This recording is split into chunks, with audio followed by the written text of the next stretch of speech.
आप ये करें कि एक साफ पैन लें और इसमें आप 2 ग्लास पानी डालें।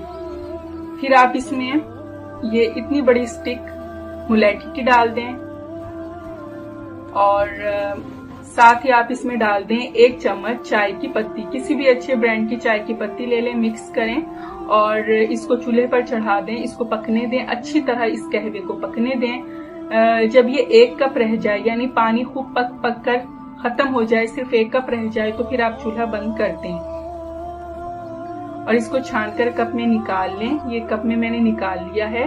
फिर आप इसमें आधा छोटा चम्मच खालिस शहद डालें। अगर आप ज़ियाबतीस के मरीज हैं तो फिर आप शहद मिक्स ना करें, वरना मिक्स करें और इसको पी लें। हल्का नीम गरम सा पी लें। दिन में किसी भी वक्त आप पी लें। हफ्ते में 3 बार ये 1 कप चाय पी लें। एक दिन छोड़कर एक दिन पिएं और हमेशा न्यू बनाकर पिएं। इंशाअल्लाह ताला आपकी सेहत भी बहुत अच्छी हो जाएगी, नज़ला जुकाम दोबारा नहीं होगा।